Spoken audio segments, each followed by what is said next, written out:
E nesse tempo eu aproveito para agradecer a presença de todo mundo e parabenizar pela aceitação do trabalho, né? A concorrência é grande, então, por estarmos aqui hoje, já passamos por uma peneira razoável.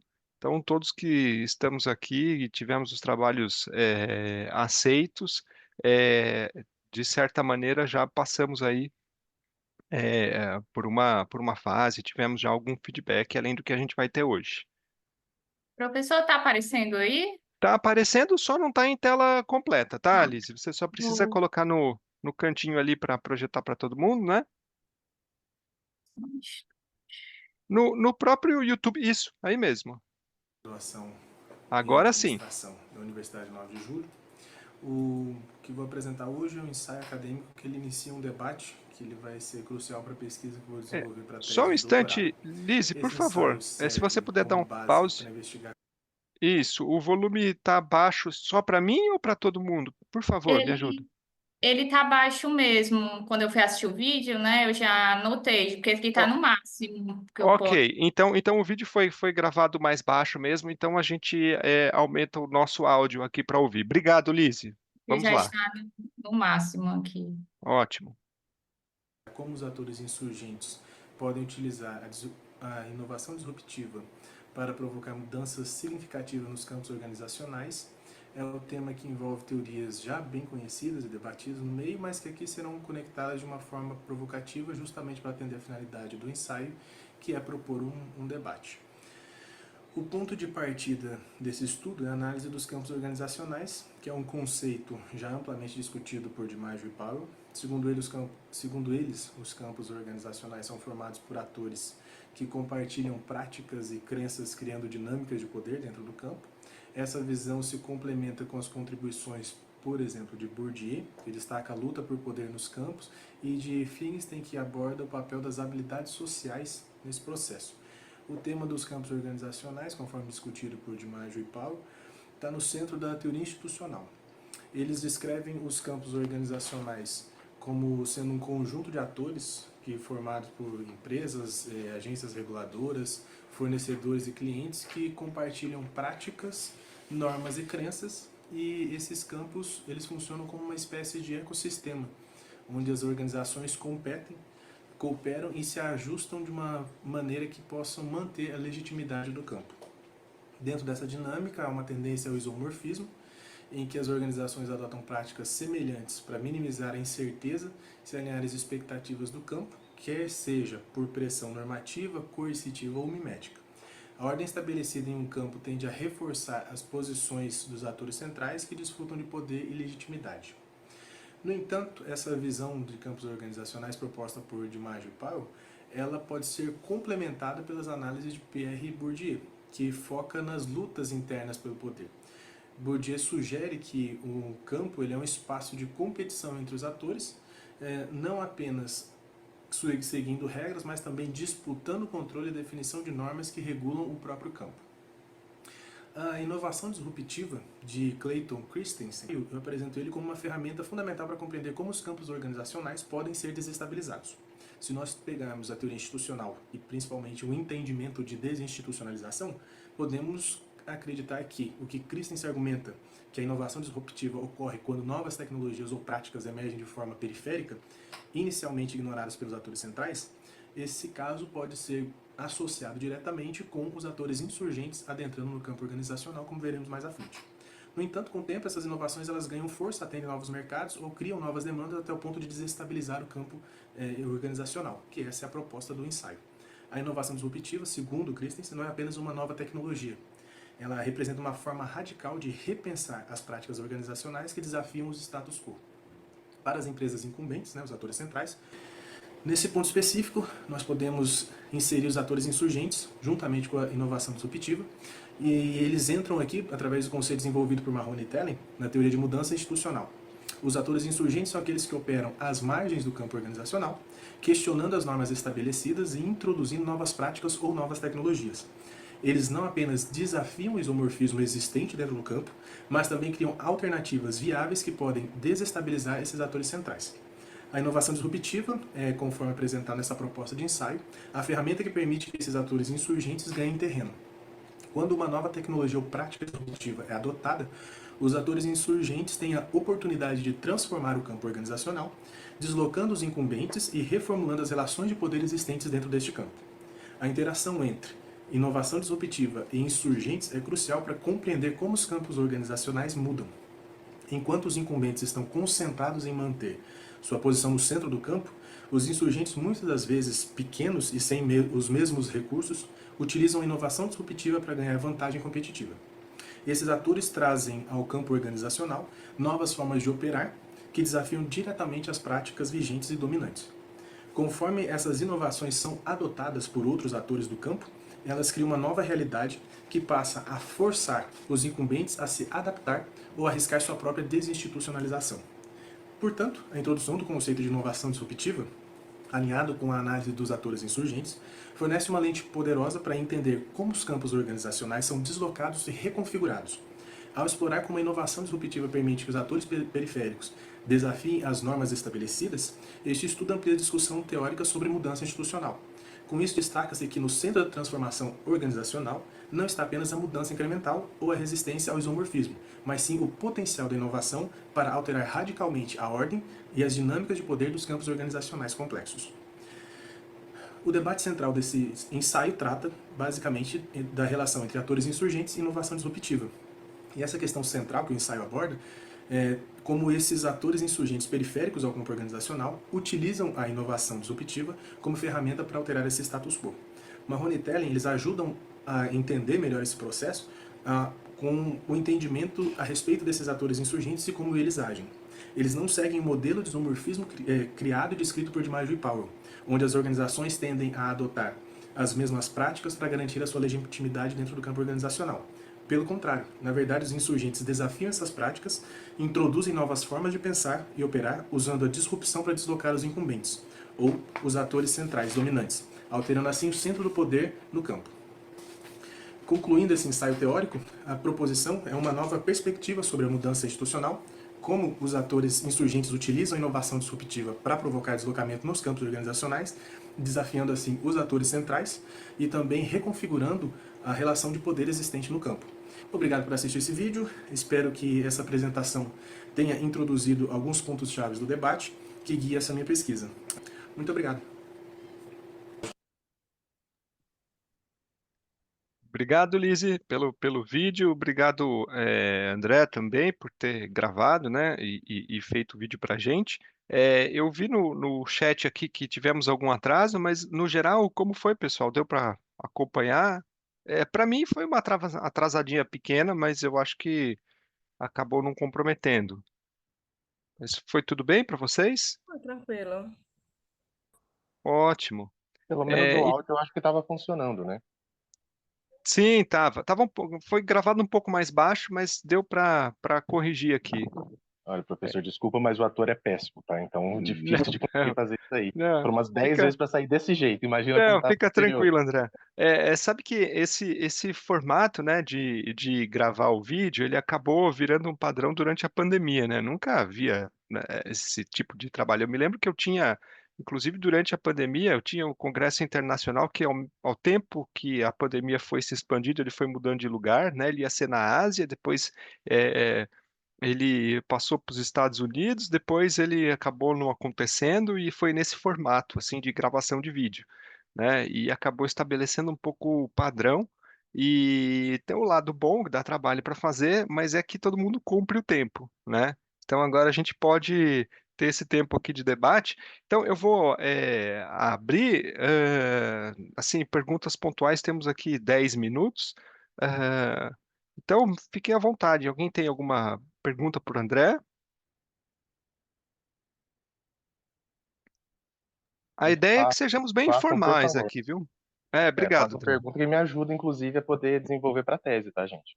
Exatamente, essa que é a ideia, que a ideia não é atrapalhar ou criar alguma algum problema aí. Se o André não souber responder a pergunta, é melhor ainda, porque ele descobre onde ele vai ter que melhorar a comunicação dele, né? É sempre um desafio fazer uma apresentação pequena. Obviamente, ele deixou um monte de coisa para trás, e mesmo nas 16 páginas que ele tem que colocar aqui, também não é possível colocar tudo aquilo que ele já mesmo disse que vai desenvolver numa tese.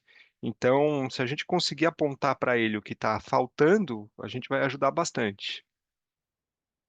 Inclusive, uma ressalva que no artigo não tem um desenvolvimento tão grande a respeito da inovação disruptiva, que foi uma das solicitações dos avaliadores e que eu já aproveitei para colocar no vídeo, para fazer um pouco mais de conexão, que fez sentido, realmente eu precisava desenvolver um pouco mais para poder argumentar dentro da discussão. Deu tempo de fazer ainda, então, André. Então, assim, para começar, então, enquanto todo mundo esquenta lá, a Certo. Marisângela levantou a mão. Vamos lá, Marisângela. Então, deixa eu fazer uma pergunta nesse sentido, que eu vi que você colocou o conceito, né, da disrupção criativa do Christensen, e eu acho que senti falta do Schumpeter, né? E aí não sei se foi por gosto. Explica um pouquinho por que que só você colocou o Christensen e talvez poderia ter colocado também o Schumpeter, entre outros que falam, né, desse processo de você substituir o novo, né, pelo antigo, e na verdade ele vem lá de trás, né, de 46. Basicamente, eu não coloquei, eu usei mais o Christensen porque ele aborda mais a ideia de inovação disruptiva. Ele trabalha mais com a disrupção que vai alinhar um pouco melhor com a ideia de desinstitucionalização. Se a gente pegar do Schumpeter, na verdade, ele vai trabalhar um pouco com a questão da destruição.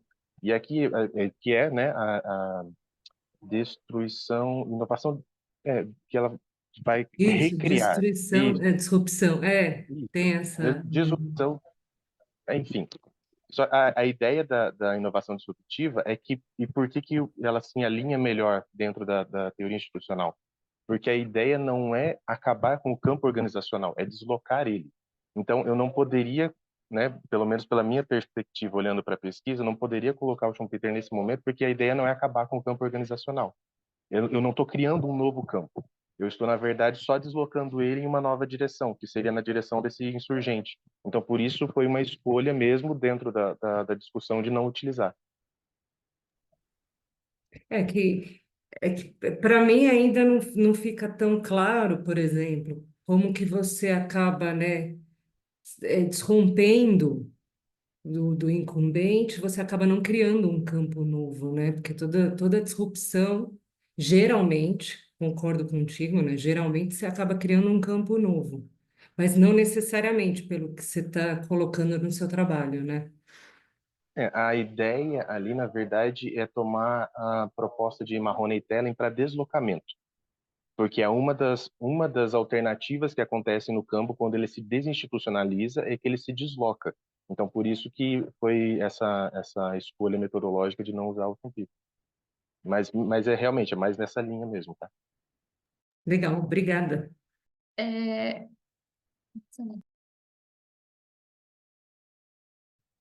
Por favor, fique à vontade.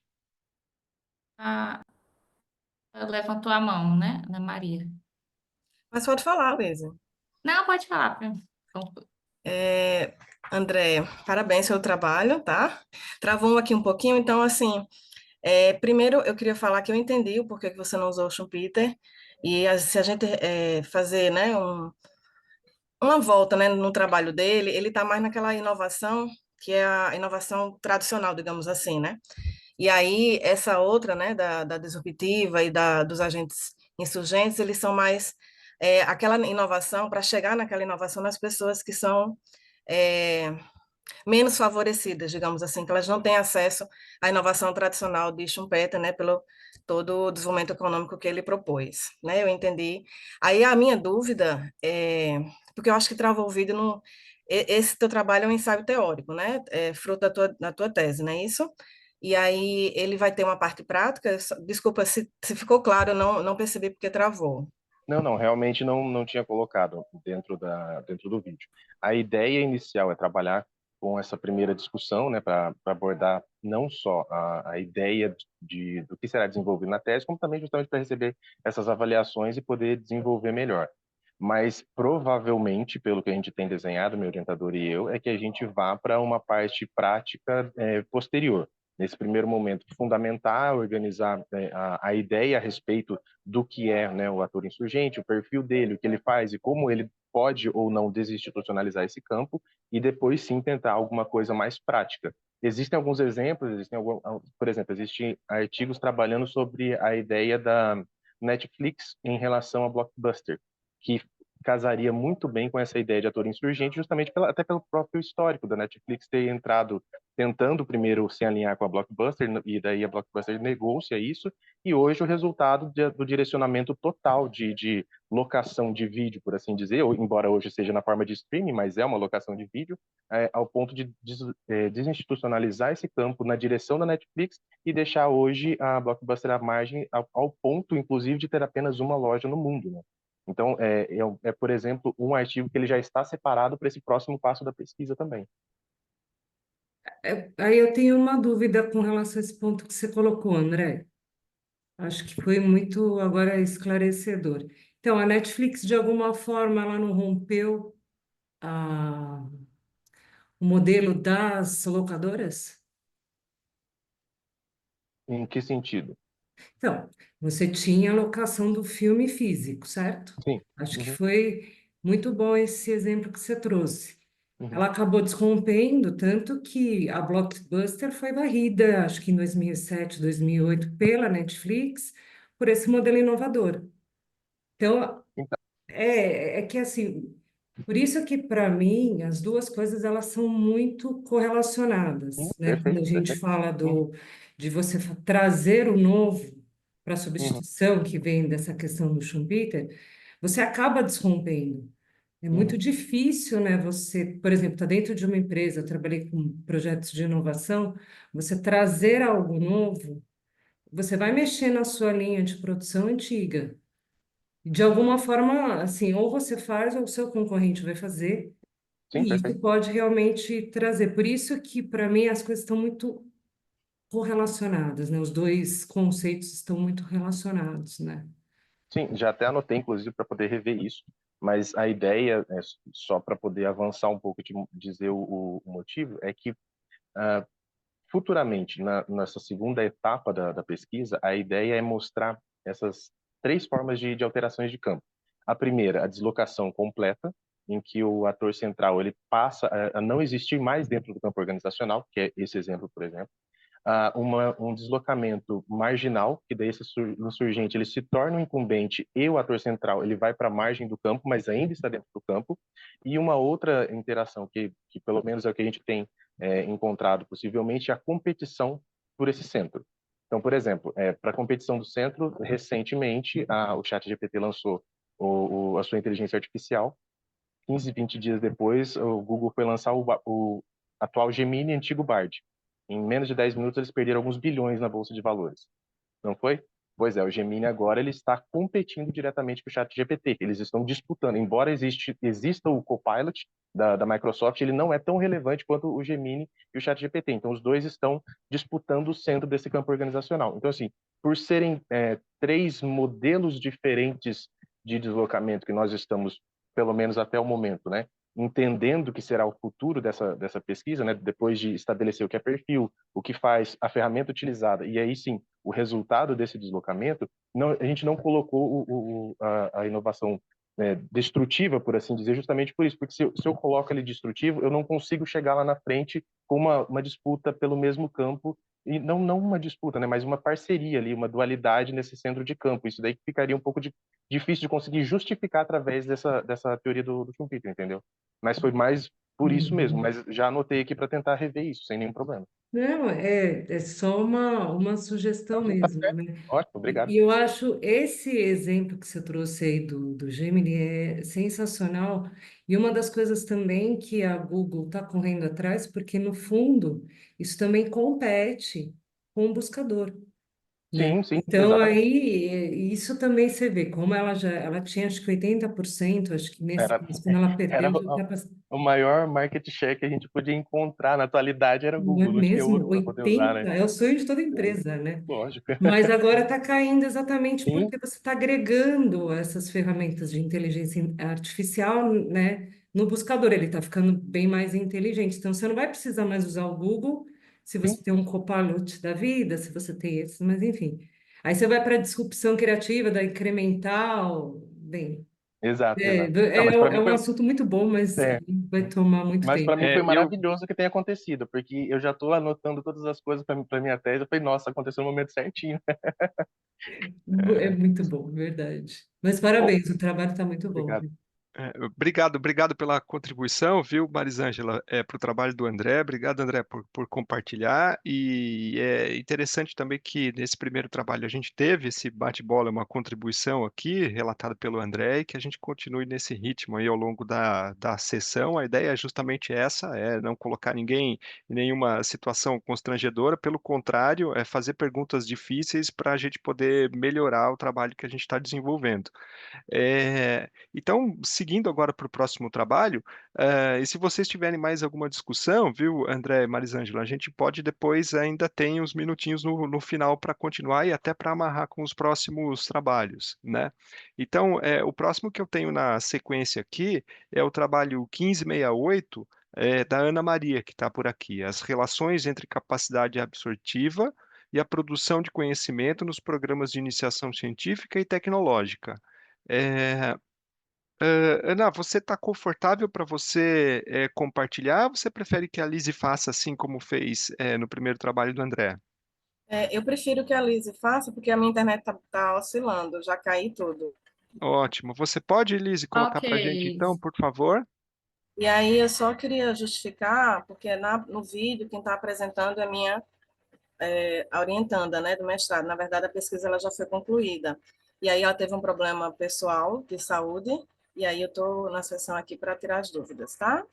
Ah, ótimo. São autores da mesma forma. Obrigado por cobrir ela aqui.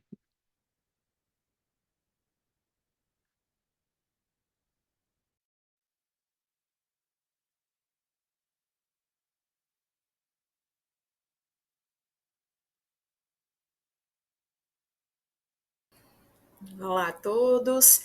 Hoje eu vou apresentar o trabalho intitulado As relações entre capacidade absortiva e a produção de conhecimento nos programas de iniciação científica e tecnológica.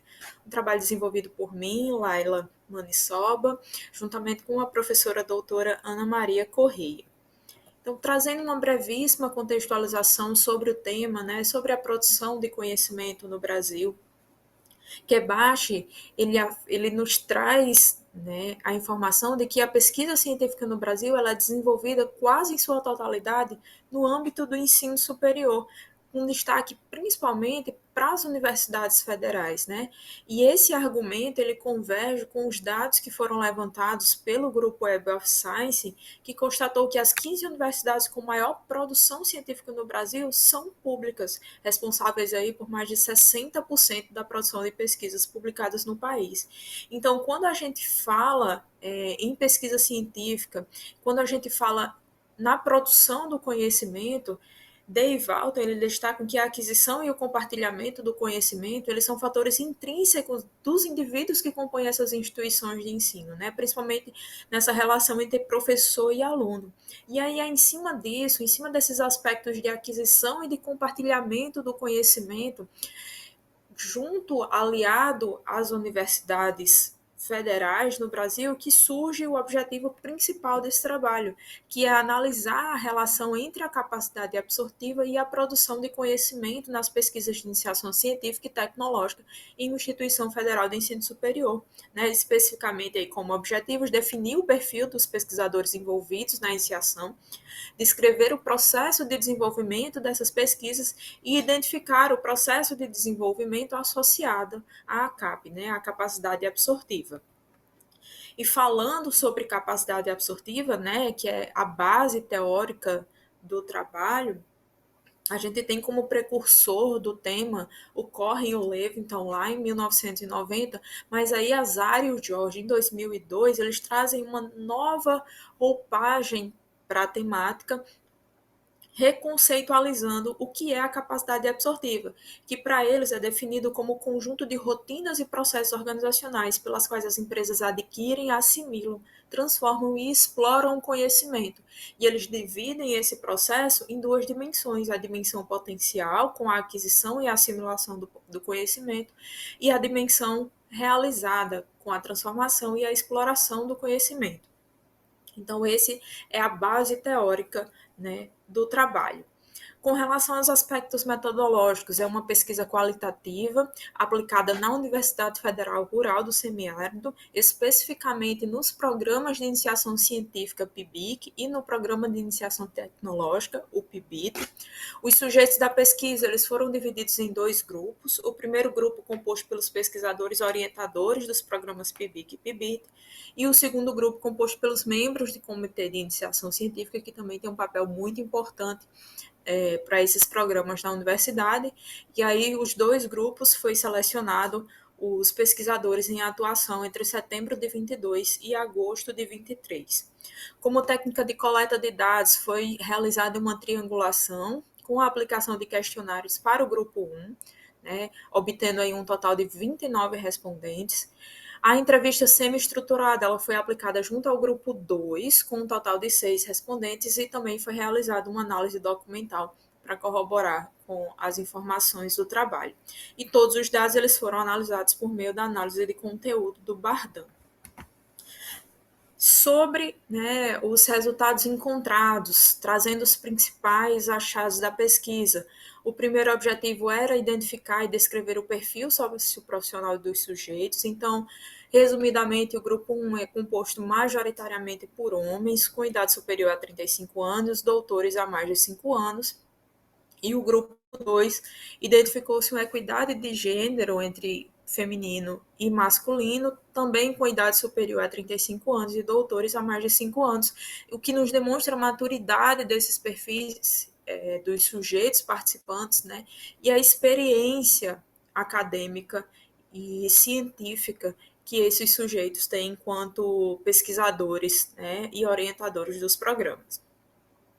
A segunda etapa dos resultados buscou aí conhecer os aspectos que permeiam a produção de conhecimento. Então, foram levantados e questionados aspectos com relação às razões que levaram os professores a atuar na iniciação científica, como se deu a escolha do problema e do objetivo de pesquisa, quem compõe a equipe de trabalho, né, se tem a participação de agentes externos ou se são apenas de estudantes. Com relação a parcerias com agentes externos, esse aspecto ele também foi melhor abordado, principalmente porque é um fator importante, né, você ter e agregar no conhecimento a participação de agentes externos naquela pesquisa. E também, por fim, nessa etapa de produção de conhecimento, foi levantado aí os principais produtos acadêmicos gerados como fruto dessas orientações e dessa participação nos programas de iniciação científica e tecnológica, né? E aí o último aspecto da análise dos resultados foi justamente entender esse processo de desenvolvimento com relação aos aspectos, aos elementos da capacidade absortiva, né? Então, com base em tudo que foi levantado dos dois grupos, juntamente com a análise documental, a gente conseguiu elaborar um framework com todos esses elementos, né? Quais são os elementos que compõem a etapa de aquisição do conhecimento, quais são as etapas de assimilação do conhecimento para a produção, né, científica e tecnológica, as etapas de transformação do conhecimento e as etapas finais, né, de exploração do conhecimento. Então, foram realizadas segregações entre o tema para melhor identificar quais eram esses aspectos e, por fim, delimitar como ocorre, como está relacionada o desenvolvimento das pesquisas com a capacidade absortiva. E aí, já finalizando, concluindo a apresentação, Como conclusão do trabalho, constatou-se que o aprimoramento da capacidade absortiva por meio da aquisição, assimilação, transformação e exploração do conhecimento pode potencializar o desempenho institucional, principalmente no campo das pesquisas científicas e tecnológicas, resultando, por fim, numa maior geração de conhecimento nos processos de inovação e de serviços.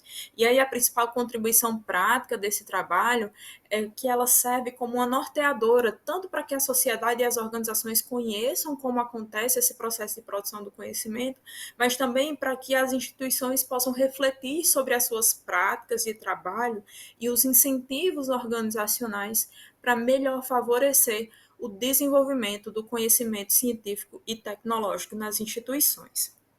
Então, essa é a finalização do trabalho, as referências apresentadas ao longo do estudo, e muito obrigada.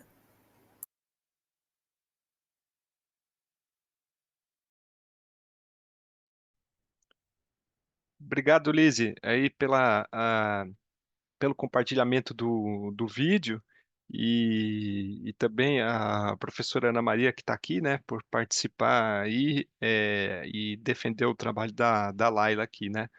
Eh, Gostaria então de abrir para comentários, né? Assim como nós fizemos no primeiro trabalho. Se alguém aqui tem alguma pergunta ou alguma inquietação, por favor, fique à vontade para se manifestar. A gente vai organizar aqui a fila eh, de perguntas.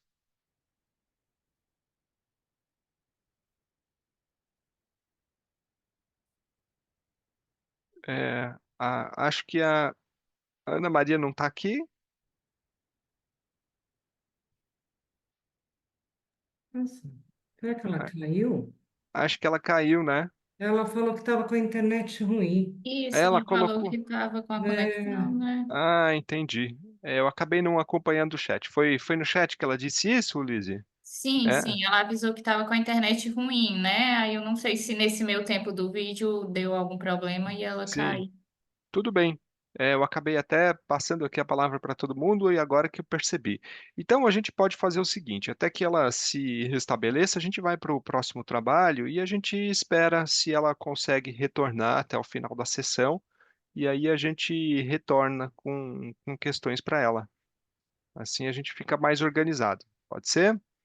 Então, o próximo trabalho é o trabalho que o Leandro está aqui, né, Leandro? É só você, né, que vai apresentar. Então tá Isso. ótimo. É a mesma pergunta. Você prefere apresentar ou prefere que a Lizzie faça isso por nós? Se a Lili fizer, eu agradeço. Pelo menos ela já está aí com Tá o vídeo. ótimo. Como eu havia dito, né, Lizzie? Acho que o primeiro estabeleceu o padrão aí, né?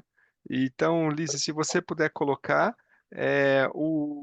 o trabalho do Leandro é o 1397, New Insights on the Innovation Theory of Capability-Based Transactions, a Longitudinal Case Study.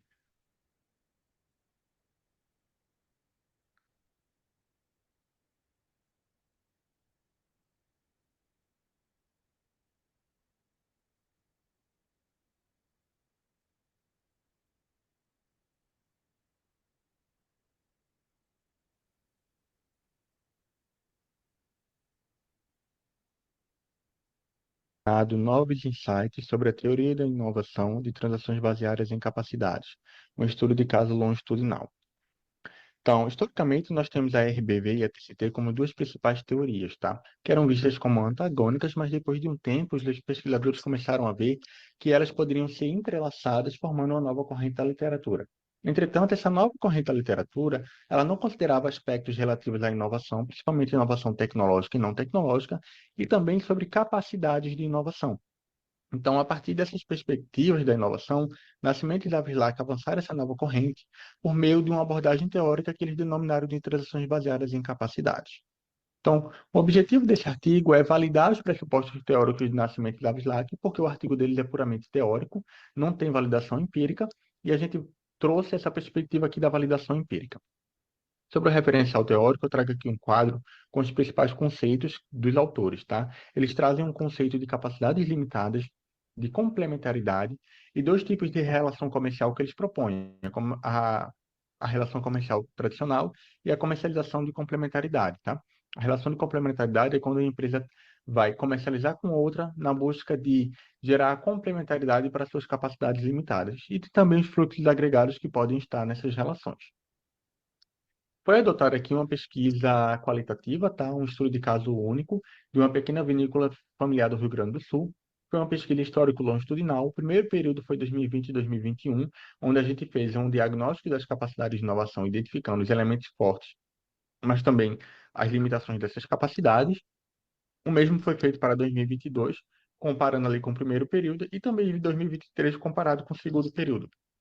Então, a cada novo período era feita uma análise e uma comparação com o período anterior, tá? Foram basicamente 21 entrevistas, tanto com os sócios quanto com as empresas que desenvolviam ali uma transação com a vinícola. Analisados os documentos, também a observação em loco e foi feita uma análise de conteúdo temática. Sobre os resultados, a gente analisou primeiro que todas as 4 capacidades de inovação da vinícola, a capacidade de operações, desenvolvimento, gestão e transação, possuem elementos bem desenvolvidos que são os elementos desse quadro. Esses elementos também são formados por subelementos, como a gente identificou. Os elementos em preto são elementos que identificamos no primeiro período e se mantiveram até o terceiro período. Já os elementos em azul surgiram no segundo período, em 2022, e permaneceram até 2023. E vimos que esses elementos eram construídos não porque eles tinham limitação, mas porque a vinícola via que, ao agregar esses elementos em suas capacidades, elas teriam um desempenho melhor. Visto esses elementos bem desenvolvidos, foi possível ver as limitações das capacidades, tá? A gente analisou o primeiro período de 2020 e 2021. Vejam que nós temos as 4 capacidades aqui, cada uma numa cor, e esses quadrados são as limitações que existem dentro de cada capacidade. Por exemplo, na capacidade de operações, a falta de uma planta produtiva é uma limitação que nós classificamos de primeira ordem, porque ela gera impacto, ela gera um risco maior para a vinícola, tá? Isso faz com que ela gere uma limitação de segunda ordem, que é a dependência dos concorrentes para fazer ali a vinificação do vinho. Já essa gera uma limitação de terceira ordem, que é, por exemplo, a falta de confiança no relacionamento. Então, veja que a gente identificou relações entre limitações dentro de uma capacidade e entre capacidades diferentes, tá? No primeiro período. Entretanto, a gente identificou que no segundo período, 2022, novas limitações surgiram e elas se mantiveram até 2023, que são essas coloridas. Enquanto as que estão em preto são limitações que já foram identificadas no outro período. Vejam que aqui tem uma limitação de quarta ordem e a gente identificou também que todas as 4 capacidades tiveram novas limitações, ou seja, essa vinícola ela teve um crescimento, inclusive financeiro, do primeiro período até o terceiro, mas junto com esse crescimento houve também a criação de novas limitações que não estavam previstas. A partir disso, a gente analisou também os relacionamentos entre ela e os parceiros. Vejam que aqui o primeiro parceiro, a vinícola parceira 3, ela gera uma complementaridade para a capacidade de operações, CO, que estava limitada. Só que essa complementaridade é momentânea, ok? Ela ocorre enquanto o relacionamento existe. A partir do momento que esse relacionamento se encerra, essa complementaridade ela não vai mais existir.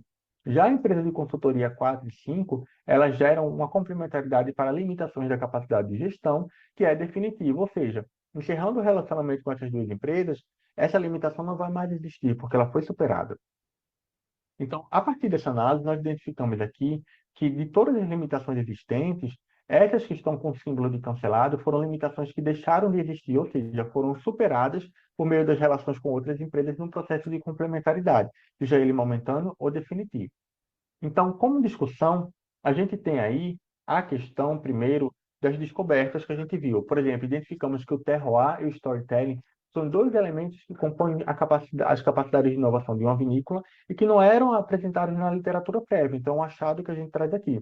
O segundo é que, por mais que Nascimento e David Lack tenham proposto o conceito de capacidades limitadas, eles não trouxeram em seu movimento de teorização como essas limitações se dão, como elas estão relacionadas. Isso a gente fez pelo que a gente chama de rede de limitações das capacidades de inovação. Nessa rede, a gente identifica que existem relações entre limitações de diferentes capacidades e entre limitações dentro de uma mesma capacidade, que é o que a gente chama de transversalidade de limitações, que é de relação recursiva e também de influência entre as limitações. Então, a gente propõe essa rede de limitações de capacidade de inovação. E sobre os tipos de comercialização que os autores propuseram, de comercialização tradicional de complementar, a gente identificou que Ambas podem ser comercialização colaborativa, que os autores não identificaram, quando existem fluxos agregados de informação ou conhecimento. E verificamos também o nível de especificidade dos ativos nessas relações. A comercialização tradicional, ela possui baixo nível de especificidade. Quando ela se torna colaborativa, ela tem um nível intermediário de especificidade. Já a comercialização de complementaridade, ela possui um alto nível de especificidade e quando ela se torna colaborativa, ela também permanece com alto nível de especificidade. Então, esse aqui é um diferencial que a gente traz para o movimento de teorização de transições baseadas em capacidades. Identificamos também que a complementaridade existem dois tipos que os autores prévios não identificaram. A complementaridade, conforme o JAP e o IT, que é quando você está numa relação com outra empresa e ela é momentânea, a gente denominou de complementaridade relativa. Já a complementaridade de Zavillak-Nascimento, que eles dizem que você, numa relação, você adquire os recursos e aí você desenvolve internamente, é o que a gente chama de complementaridade de hierarquia aqui, que são dois conceitos que nós propomos. Como contribuições teóricas, a gente viu que, independente da relação ser comercial, ela pode gerar complementaridade tanto para limitações tecnológicas quanto não tecnológicas, o que vai de contrário ao que Nascimento e Zavillak pegaram, né? Como contribuições práticas, a gente passa aqui uma receita de como as empresas podem melhorar as suas capacidades, diminuindo as limitações por meio de diferentes tipos de complementaridade. Então, a gente tem algumas limitações que a gente não conseguiu analisar uma relação puramente cooperativa. Todas as relações da vinícola eram comerciais e, como pesquisa futura, a gente indica fazer a análise com a cooperação para que haja um avanço da proposta teórica, dessa abordagem teórica. E aqui tem algumas referências. Encerro por aqui a apresentação. Muito obrigado.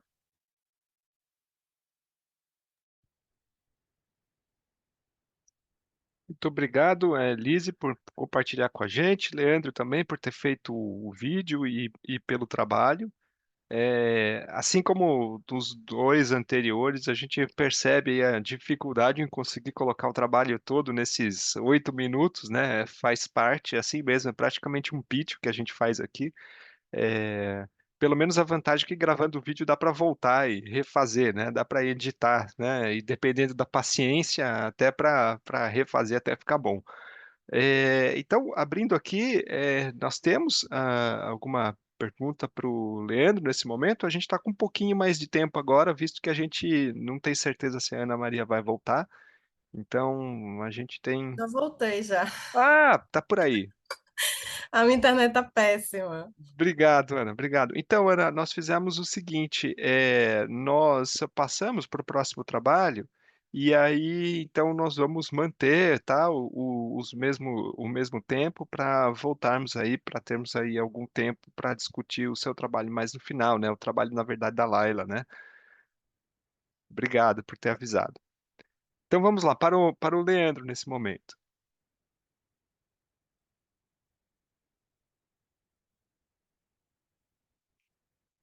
Temos.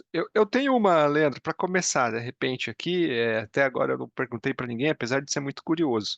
É, Bom, eu vi que todos vocês, né, inclusive o próprio segundo autor, o Lavislac, está junto nesse trabalho junto com vocês, né? Vocês são do Rio Grande do Sul e até por isso o trabalho com a vinícola, enfim, faz todo sentido isso. É, para contextualizar um pouquinho a minha pergunta, né, a minha área de pesquisa é na área de gestão de riscos e a gente trabalha muito com essa ideia de relações para identificar riscos, né, porque nós acreditamos dentro daquilo da linha de pesquisa que nós seguimos, que os riscos estão nas relações, né, num ambiente de valor. Então, a gente tem ali relações entre agentes e os riscos estão ali. A gente pode chamar esse ambiente de valor de qualquer coisa, né? Pode chamar de stakeholder, pode chamar de ecossistema, enfim, mas existem relações ali. E é justamente o ponto que você está trabalhando aí, identificando essas relações.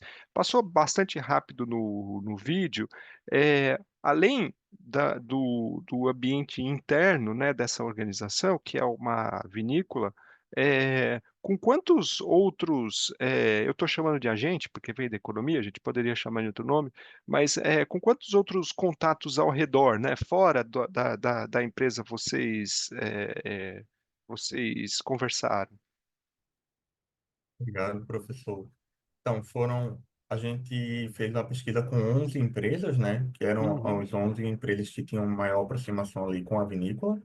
Então, a gente fez uma entrevista com o diretor-geral, ou com o proprietário dessas outras empresas. uhum, Internamente, além dos sócios, a gente entrevistou alguns funcionários também da vinícola. certo. E a gente foi fazendo essa questão da análise temporal, né? Então, alguns relacionamentos iniciaram e se encerraram, outros foram se iniciando ao longo do tempo. Só que a gente não fez uma análise do relacionamento ao longo do tempo, a gente fez uma análise das capacidades da vinícola ao longo do tempo. E a cada novo relacionamento, como esse relacionamento ajudava a superar uma limitação ou não. Uhum. Então, aí isso significa, Leandro, bom, 11 é um número bastante expressivo, assim, é bem interessante, porque a gente está olhando não só para uma empresa focal, né, mas a gente está olhando também para o ambiente. Agora, essas relações se repetiram ao longo desse período? Assim, por exemplo, tinha lá um fornecedor que foi o mesmo durante todo o período, ou um cliente? Sim, a maioria deles permaneceu ao longo de toda a pesquisa, porque como é uma pequena empresa, né, eles têm um foco muito grande na questão da confiança e eles mantêm essas relações. Foram poucos, assim, os relacionamentos que deixaram de existir. Acho que dois ou três por uma questão mais assim, por exemplo, um fornecedor que não estava mais atendendo porque a empresa estava mudando o foco, queria outro estilo de garrafa, por exemplo. Então, mas a maioria deles se manteve ali ao longo do tempo.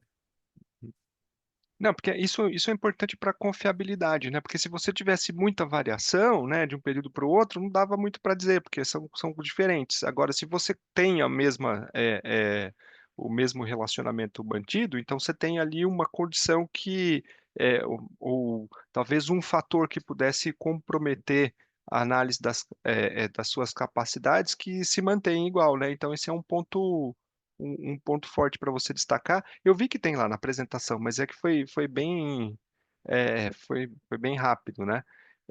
E aí uma outra pergunta, e aí mais assim, genérica e de curiosidade também, é saber qual que é o seu interesse, né? Um trabalho seu de doutorado, de mestrado, você está pesquisando isso à parte? Qual que é o objetivo, assim, de pegar um modelo que é teórico, que já existe, publicado, enfim, e transformar ele de certa maneira, fazer uma operação, né, para operacionalizar ele para conseguir extrair aí dados empíricos.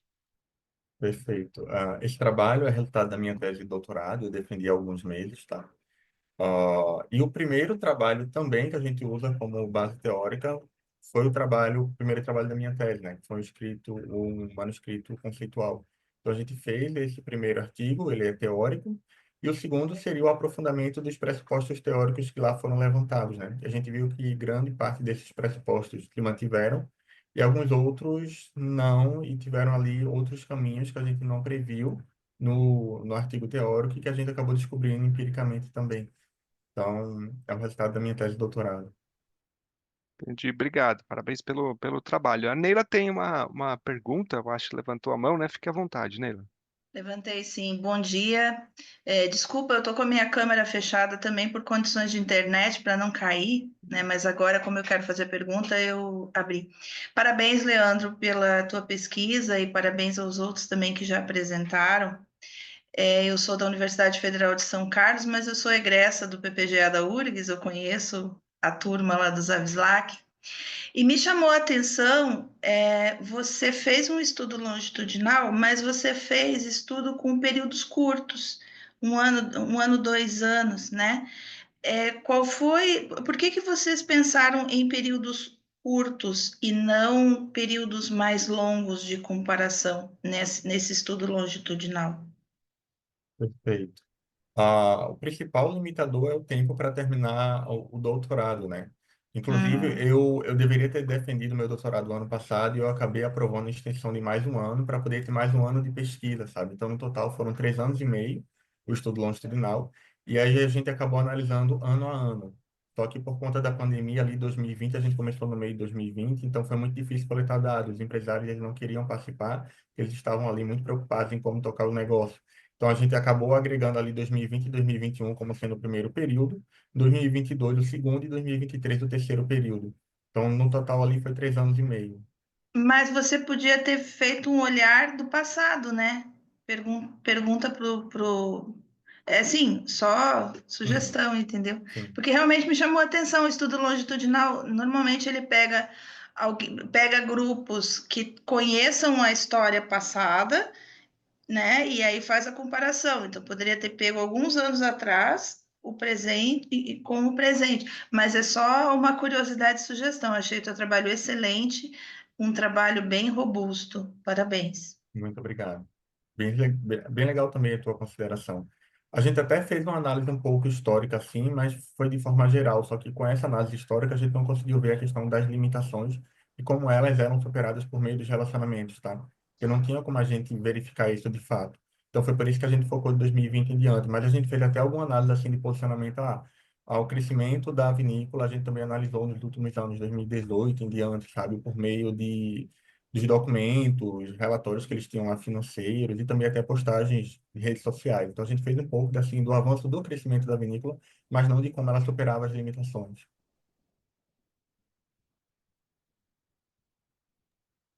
Essa, só dando uma palavrinha, essa questão do tema chamou a minha atenção e até assim, posso até estar errado não, mas se eu não entendi, o Leandro me corrigir, assim, que a gente vê que tem essa complementaridade de hierarquia, né, que eu acho que é mais difícil do que uma relativa, e aí a gente conseguir realmente ver se essa limitação realmente é resolvida, né? Porque às vezes existe toda a dinâmica, né, da conexão, daquela capacidade, e aí se realmente um estudo mais longo conseguia ter essa complementaridade de hierarquia, ter, eu acho, na minha visão, né, posso estar errada, já que eu não conheço tanto o tema como você, dessa de resolução, né? Já que é bem mais difícil essa complementaridade de hierarquia na minha visão, né? Sim, perfeito. Assim como a Neila falou, eu acho que sim, um estudo mais amplo, mais longo, ele poderia ajudar a identificar mais questões sobre o fenômeno, sabe? Porque a gente via ali que talvez alguns pontos a gente precisasse de mais tempo para analisar. Por exemplo, tem alguns movimentos que a vinícola está fazendo, por exemplo, de internacionalização. Então, ela estava começando agora em 2020, em 2023 a entrar em contato com empresas de fora do Brasil, e como essas empresas iam ajudar ela a superar algumas limitações específicas das capacidades por meio do processo de internacionalização. Então, de fato, se tivesse um período maior, a gente poderia identificar outras questões ali que a gente não conseguiu. Mas, enfim, quem sabe no futuro a gente consiga retomar de novo a pesquisa, sabe?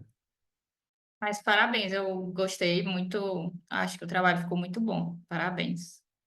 Obrigado.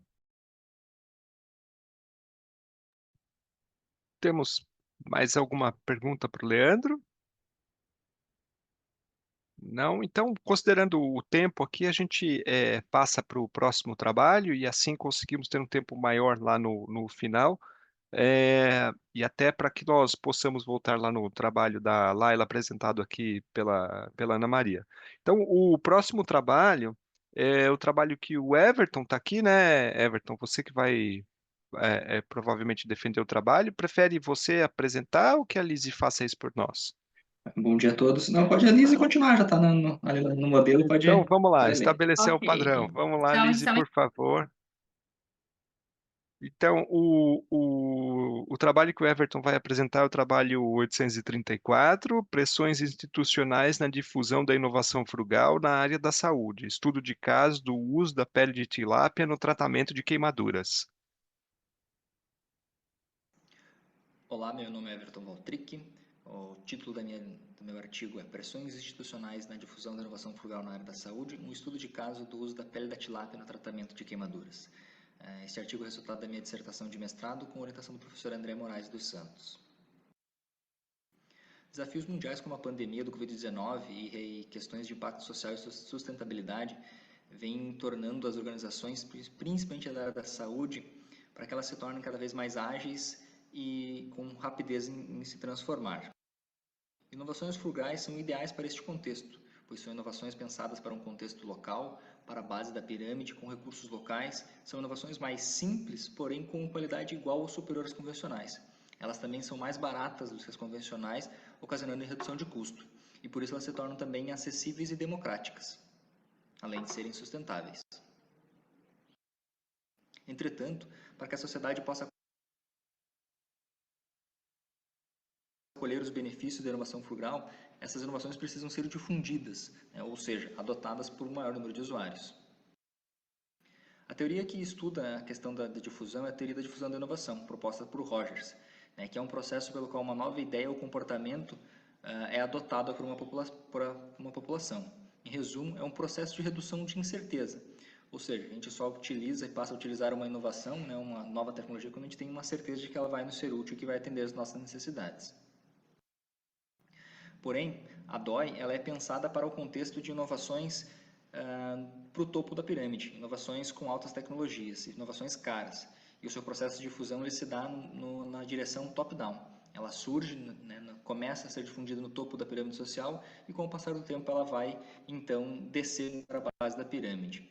Já inovações frugais, elas já surgem na base da pirâmide e a sua difusão se dá em uma direção muitas vezes horizontal, não escalando para o topo da pirâmide, e sim permanecendo só na base. Ou outras vezes, então, ela tem um sentido bottom-up, que sai da base para o topo da pirâmide social. No segmento da saúde, que é o segmento que nós estamos olhando, ele apresenta também uma outra característica, que eles são altamente regulamentados e apresentam pressões institucionais devido a barreiras regulatórias. Então, nós identificamos um gap na literatura sobre a adequação da DOI para este contexto de inovação frugal sobre a influência das pressões institucionais. Formulamos a nossa pergunta de pesquisa, então, como as pressões institucionais influenciam na difusão da inovação frugal na área da saúde. Como objetivo geral, compreender como as pressões institucionais influenciam na difusão da inovação frugal na área da saúde. Nosso framework teórico. E nós incluímos também no framework teórico, para entender as pressões institucionais, a teoria institucional, que é a abordagem organizacional que busca entender como normas, valores e regras moldam o comportamento das organizações. Né? Buscamos em Dimaggio e Paul, né, os isomorfismos mimético, coercitivo e normativo. Nossa metodologia de pesquisa é um estudo qualitativo, um estudo de caso único, através da triangulação entre entrevista e profundidade e dados secundários.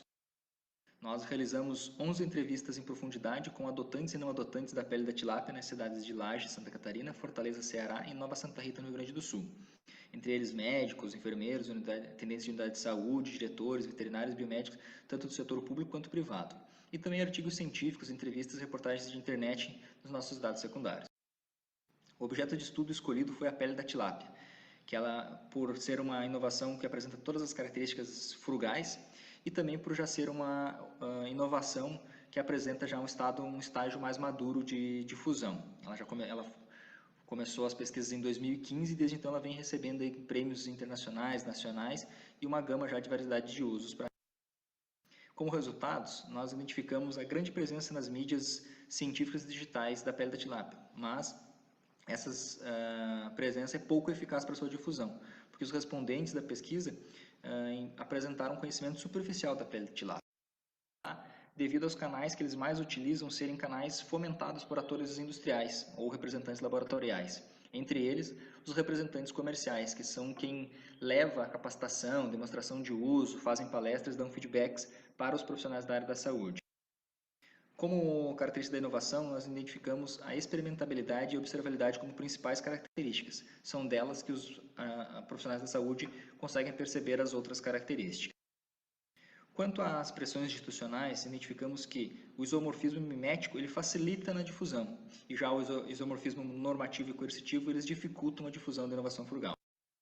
Quanto às barreiras e nós identificamos barreiras como aversão ao risco, falta de familiaridade, custo de implementação, não alcançam por não terem atratividade comercial e falta de suporte institucional e políticas. Já nos facilitadores da difusão da inovação, apresenta-se educação para treinamento, comunicação eficaz, adaptar a comunicação ao contexto social, o engajamento da comunidade e apoio de líderes locais.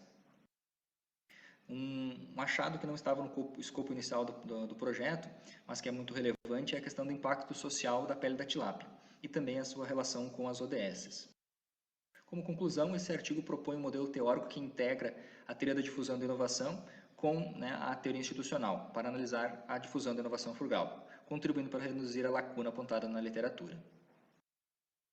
Com outras conclusões, mesmo com grande potencial de impacto social, as inovações frugais não alcançam o mercado por não possuírem atratividade comercial. A ausência de suporte institucional e políticas públicas dificultam a sua adoção, mas criações de políticas poderiam incentivar essa melhor adoção. E necessidades de estratégias que interagem em viabilidade econômica e objetivos sociais incentivam também o setor privado quanto o público a investir. Contribuição teórica, a gente identificou, então, integra, né, as duas teorias, tanto a teoria da difusão quanto a teoria institucional, e interliga também a literatura médica com a teoria da gestão também. Oferece insights importantes como contribuição prática para profissionais da área da saúde, gestores públicos e privados que querem promover a difusão da inovação. E como limitações, né, colocamos como a dificuldade de encontrar adotantes da pele da tilápia, e a maior parte das serviços foram feitos também, realizados em uma cidade do interior do Brasil, e o contexto de estarmos num país emergente. Como pesquisas futuras, sugerimos relação com marketing, com logística, principalmente de última milha, com o processo de difusão da inovação frugal, e também uma pesquisa por métodos quantitativos. E com isso, esperamos que nossas descobertas inspirem formuladores de políticas públicas, empresas e profissionais da área da saúde sobre o potencial da inovação frugal para melhorar cuidados da saúde e gerar impacto social positivo. Aqui as nossas referências e muito obrigado.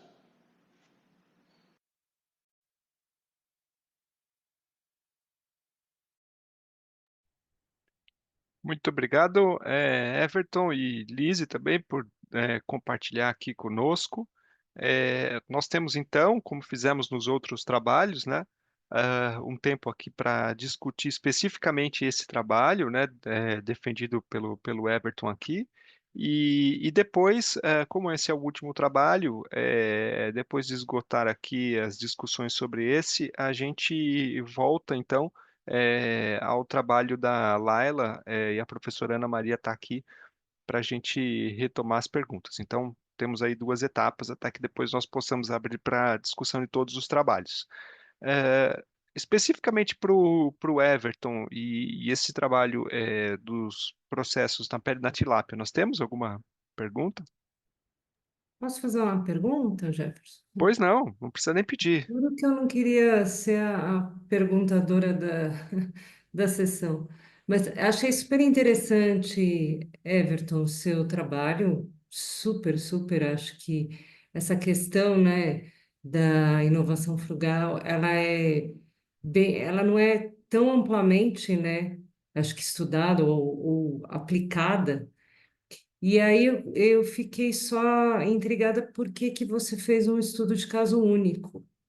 Você não teve condição de acessar outras instituições ou outros agentes que poderiam te dar uma amplitude?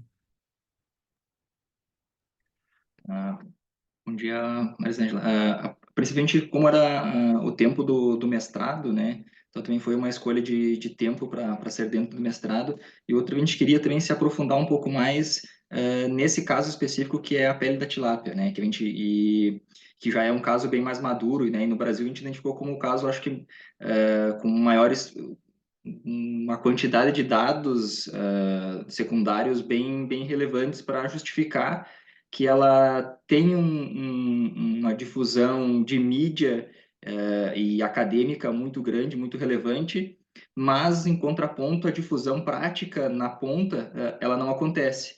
E a gente não conseguiu identificar outras inovações frugais ao nosso alcance aqui no Brasil, que a gente tivesse acesso ao campo para realizar essa pesquisa, né? Então, para ter um foco maior, a gente optou por só ela, né? Muito legal, viu? Parabéns. A, a Neila levantou a mão. Tem alguma pergunta, Neila? Levantei, sim. Parabéns, Everton, pelo trabalho. É difícil a gente achar um artigo de inovação frugal assim, tão bem amarrado, né? Só uma coisa que me chamou a atenção, quando você coloca nas suas considerações finais, que a falta de políticas públicas para incentivar essa inovação, que é a difusão dessa inovação, né? E aí eu fiquei me perguntando se é falta de política pública de inovação ou se é falta de conhecimento das políticas públicas que existem.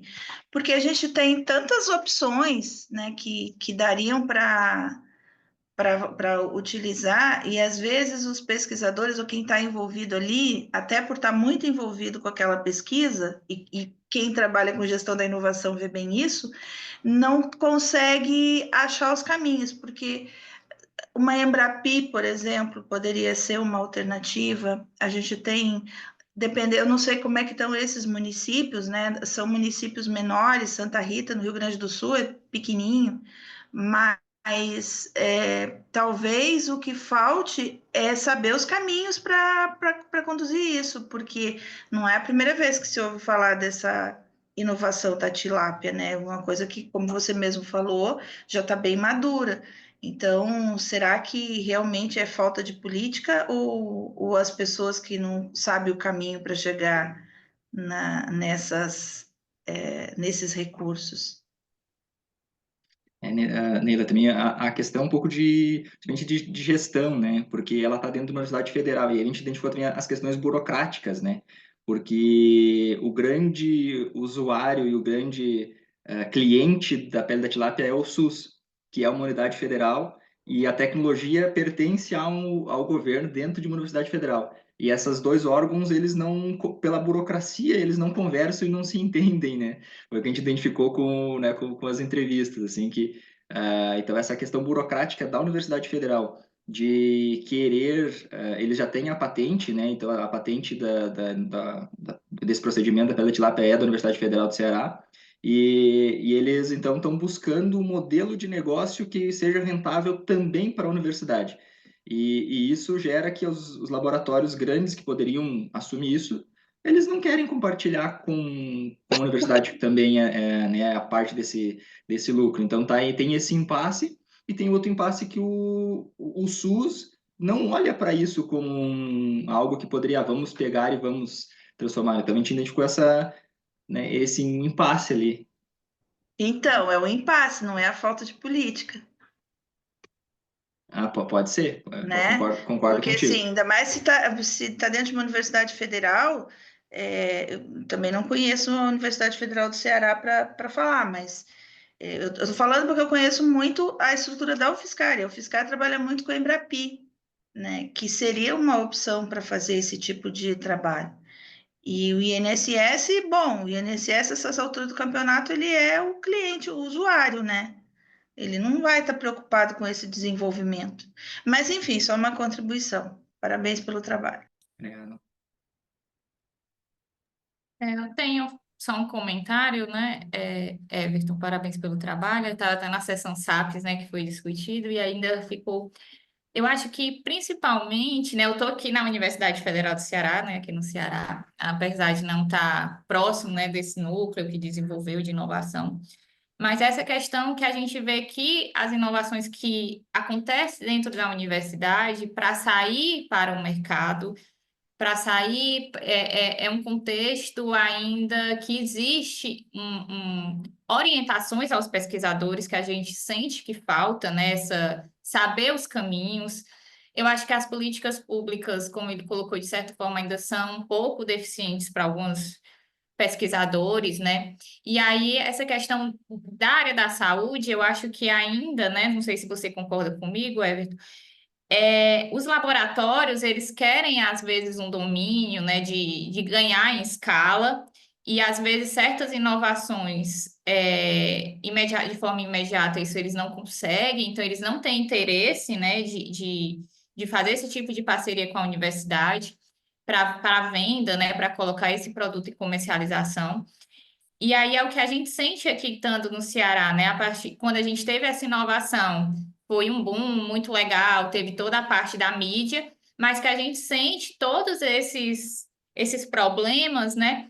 E aí a gente sente isso aqui dentro da universidade, que muitos pesquisadores estudando, muitos projetos de pesquisa, muita coisa boa acontecendo, mas essas inovações de base, né, que é o que você está estudando, existe essa dificuldade, né, de chegar no topo, de ter pessoas interessadas, porque a universidade não tem como produzir isso em escala, né? Ela precisa de laboratórios, ela precisa fazer parcerias de pessoas que tenham esse interesse de chegar aqui e comprar essa ideia conjuntamente com os pesquisadores, né?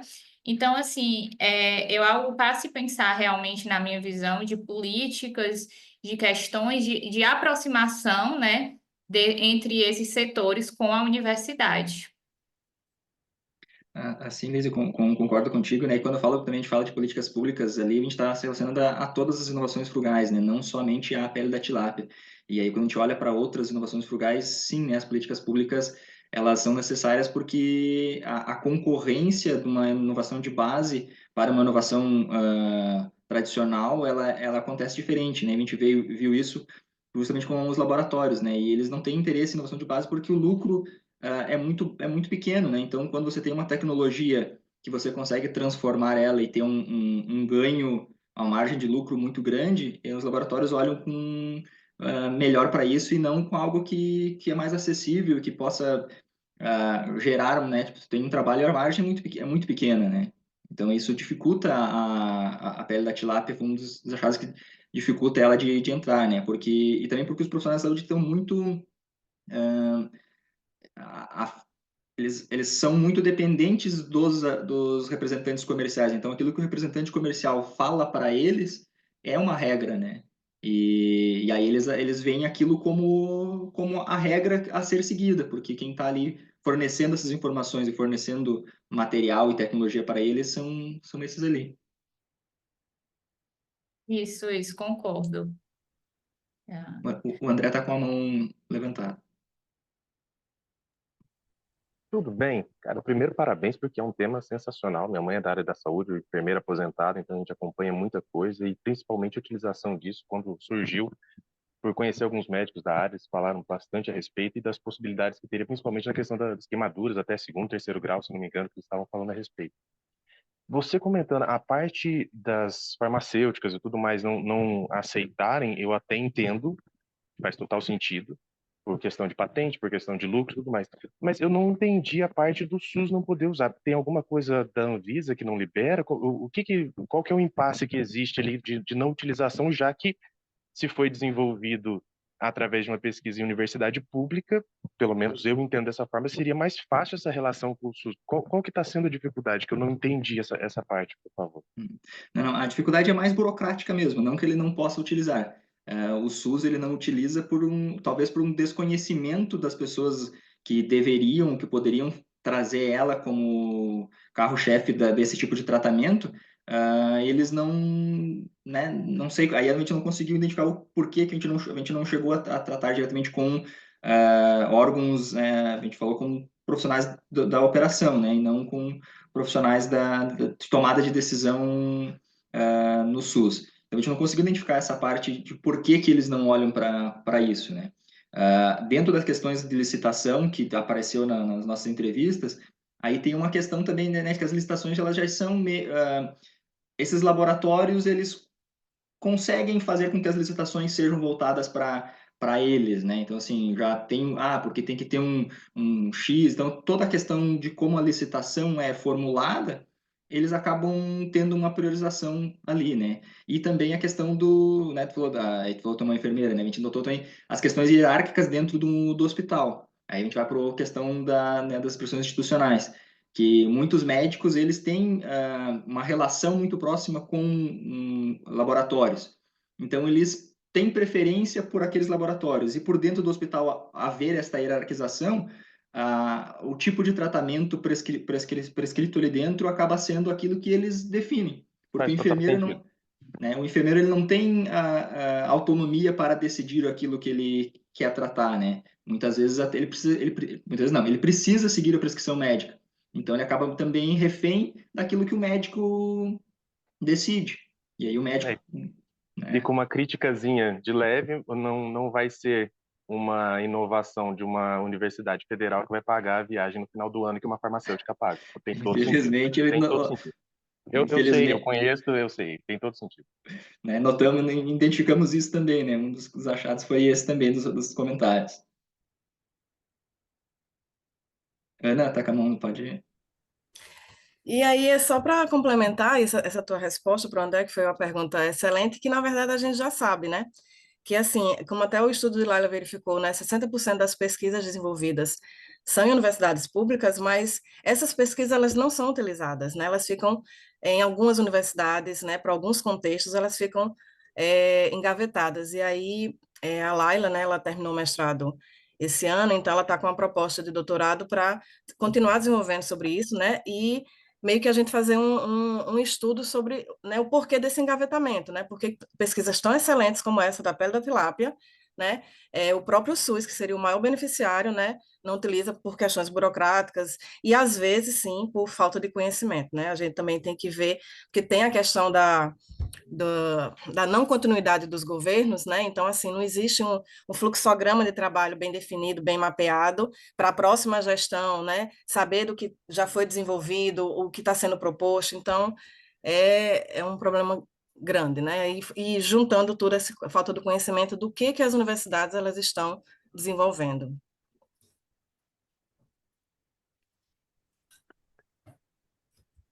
Aproveitando, Ana Maria, já que você já está com a palavra e retornando, então, você mesma mencionou a Laila, né?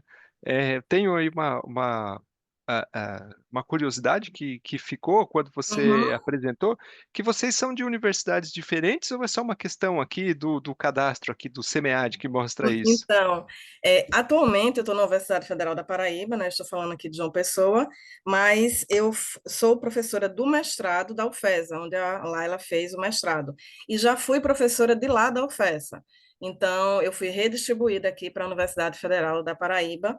A UFESA, o campus central é em Mossoró, no Rio Grande do Norte, então eu trabalhei lá 8 anos e fui redistribuída aqui para a Paraíba, para a Universidade Federal da Paraíba. Então, eu fui redistribuída, mas eu continuo no mestrado.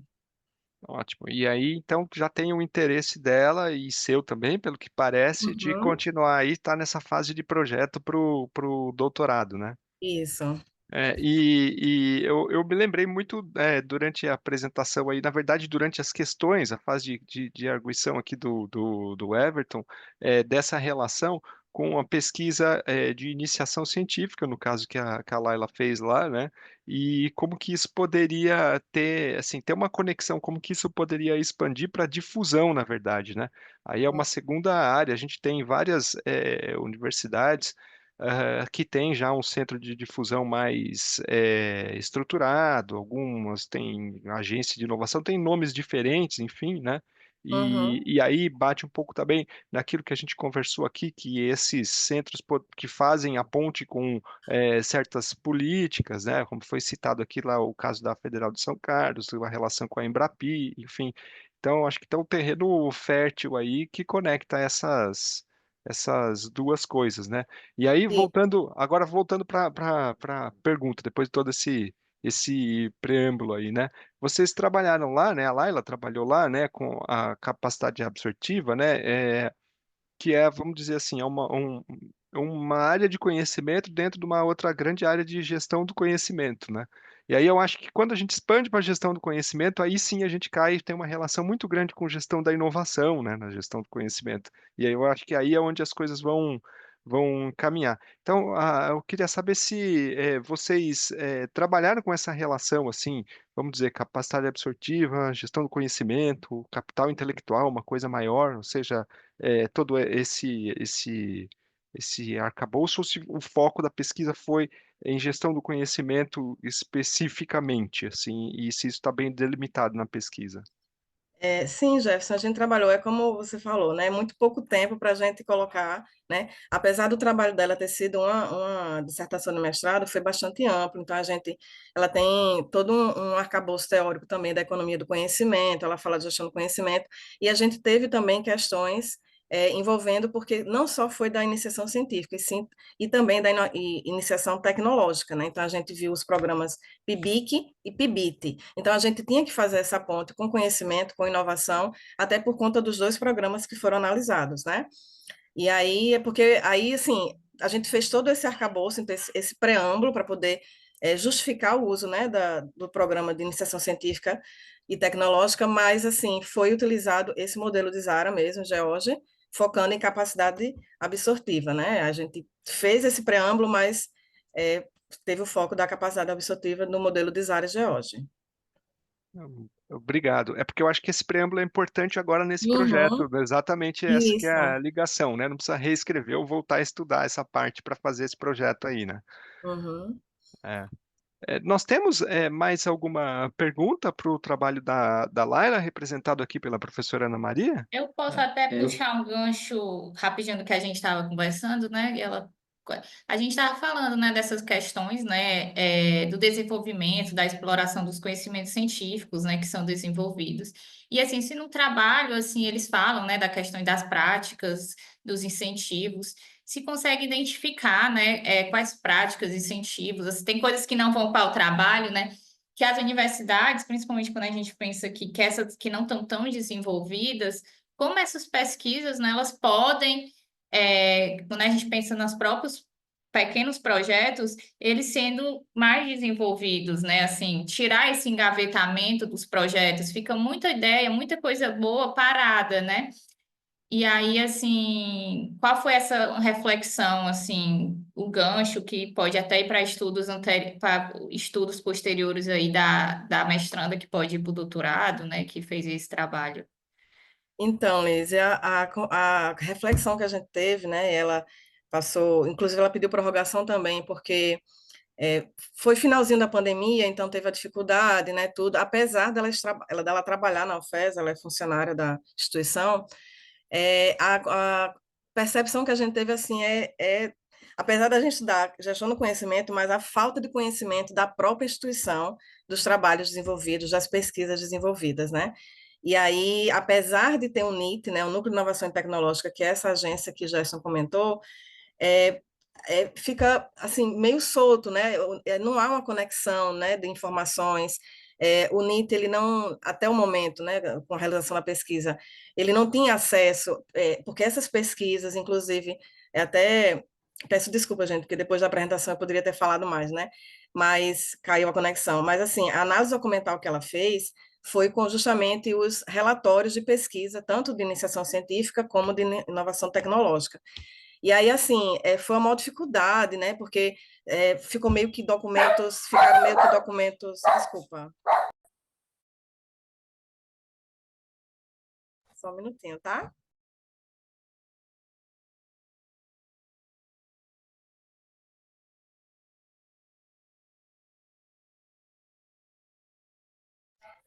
Então, Lise, a gente percebeu, a reflexão é que não há uma comunicação dentro da própria instituição, né, com o NIT, para um avanço, um conhecimento dessas pesquisas envolvidas, mesmo que sejam de iniciação científica. Então, a tendência também é de alguns professores, né, não querer divulgar, apesar de ter um artigo científico, um produto, um artigo científico, mas, assim, quando ela fez as entrevistas, né, até uma dificuldade de, de polarização mesmo do seu estudo, né, de divulgação desse seu estudo. Então, assim, é como se ficassem coisas separadas dentro da própria instituição. Então, a gente notou isso, que aí a ideia dela, né, de avançar, né, como é que uma universidade tem tanta pesquisa e essa pesquisa dentro, internamente, ela não é vista, ela não é compartilhada, ela não é divulgada. Entendi, obrigada. Bom, então, nós temos aqui mais 5 minutos, né? E temos tanto o Everton quanto o André. Eu suspeito que foi o Everton que levantou a mão primeiro. Foi, Everton? Não. acho que foi, mas pode. Então, por favor, fique à vontade. Se puder ser breve, a gente vai tentar que o André também possa fazer a pergunta no tempo, tá? Aham. Não, o meu é um comentário e também a pergunta, né, para Ana Maria, né, na questão de se foi olhado para essa difusão, né, processo de difusão, até tu, Jefferson, tu comentou, né, quanto a isso, se há essa preocupação de, né, quais razões que não acontece essa difusão, né, porque a gente vê que uma inovação, ela só é inovação quando ela alcança uma utilidade, senão ela fica no campo da invenção e é uma ideia que acaba por se perder. E até se nessas próximas, na questão do doutorado, pretendem olhar para essa área da difusão da inovação e, né, se há algum caminho para isso, assim, para a gente entender um pouquinho mais. Sim, Everton, a gente percebeu, e aí, como ela fez um estudo com os programas, né, então foram de todas as áreas, e foi percebido as áreas de engenharia, né, as áreas mais tecnológicas que levam para frente essa pesquisa, né, que tem convênios e parceiros como Embrapa, né, porque a universidade é no Rio Grande do Norte, então tem muita parceria com a Embrapa, com a própria Petrobras, então, assim, a gente viu não todas as áreas, né, mas as áreas de engenharias com o andamento dessas pesquisas, né? As outras áreas ficando mais aquém mesmo e quase engavetadas mesmo. Obrigado. Eu vou passar para o André. Antes, 10 segundos, Ana, eu pegando o gancho aqui, talvez uma sugestão para vocês pensarem é justamente se vocês conseguirem para o trabalho do doutorado, comparar duas dessas áreas, talvez uma bem desenvolvida, como essa, por exemplo, que canaliza para engenharia, versus uma outra área também desenvolvida, e aí fazer uma comparação entre os dois. Não sei, pode ser uma ideia aí. É, Interessante, hein? vamos lá, André. Tentar ser rápido. Primeiro, parabéns, professora, estenda também a sua orientanda, parabéns. Segundo, é triste porque quando eu me formei a primeira graduação em economia, um colega meu fez em 2011 uma análise de base patentária, também identificou a mesma coisa. É triste ver que em mais de 10 anos não mudou muito em relação a isso. O que eu queria fazer, na verdade, é uma sugestão, se puder passar para a sua orientanda, é o seguinte: eu tive o prazer no mestrado de ir para um programa sanduíche na Irlanda, tudo com o pagamento do governo irlandês, que inclusive tem edital aberto todo ano para a Bolsa, e acredito, com o que eu tive de experiência, que se ela realmente tiver interesse em entrar no doutorado, passe para ela procurar a respeito disso, porque a forma de trabalho das universidades irlandesas, junto com os centros de inovação, que praticamente todas elas têm, voltado com as empresas que compram, né, a ideia dentro desses centros de inovação e trazem alunos para dentro desse centro para poder desenvolver esses produtos e praticamente saem os alunos já empregados dentro dessas empresas, acredito que seja muito interessante para o desenvolvimento da pesquisa dela. Então, se puder passar para ela essa informação, chama-se GOI, Government of Ireland Scholarship Program. Ela vai gostar bastante, é um ano de pesquisa focado dentro da universidade e ela passa a ter acesso a esses centros de inovação também, tá? Seria muito interessante, acho que vai poder agregar para o projeto dela. Com certeza, André, e será completamente diferente, né? A realidade que ela vai ver completamente diferente. Ela vai ficar assim, não, eu quero sair do Brasil, eu quero morar lá na Irlanda. Olha, professora, não me lembre, porque assim, de forma nenhuma, nada contra o país, na verdade, a gente sai e passa a ver o quanto o Brasil é importante, o quanto é relevante. Só é triste ver um país do tamanho do Paraná, com a população de Curitiba, ter todo o desenvolvimento e toda a capacidade que a gente poderia ter aqui. A única tristeza e a única ressalva que eu tenho de ter voltado de lá é isso, porque a gente tem tudo. Você olha para a situação e a gente se vê infinitamente melhor em vários aspectos, não das pessoas, mas em capacidade de poder fazer, e infelizmente a gente não faz. Então é triste realmente nesse sentido. Ótimo, então nós tivemos aqui uma ótima sessão, né? São 10 horas agora, infelizmente a gente precisa terminar, mas eu acho que nós conseguimos aqui, dentro do possível, administrar para que todos pudessem apresentar e ter o seu feedback. É, não se esqueçam, por favor, de avaliar a sessão, né? Coloquei o link, a Lise depois colocou mais uma vez, então antes de fechar, dá uma olhadinha lá no site, clica no link para ser redirecionado. E com isso, então, nós fechamos a sessão aqui. Agradeço a presença de todos e continuamos no SEMEAD ainda até amanhã. Os contatos de todos nós estão lá nos artigos que estão na programação, na nossa agenda, pelo site. Então, se nós quisermos aqui trocar e-mail entre todos nós aqui que estamos na sessão, ou mesmo com outros trabalhos, é só acessar lá e enviar um e-mail direto para o autor e a gente pode continuar mantendo o contato, trocar número de telefone, enfim. Esse network é bem importante, né? É importante dizer isso porque é um pouco diferente estarmos aqui assim online, né? Mas existe esse canal, então é só procurar lá. Obrigado, então. Bom dia a todos, hein? Até mais tarde. Tchau, Obrigada. tchau, bom dia. Tchau, pessoal. Um abraço. Obrigado, parabéns a todos os autores, parabéns aos trabalhos. Até mais. Obrigado. A Lise que nos ajudou aqui muito também. Muito obrigado, Lise. Muito Nada, obrigado mesmo. foi ótima a sessão.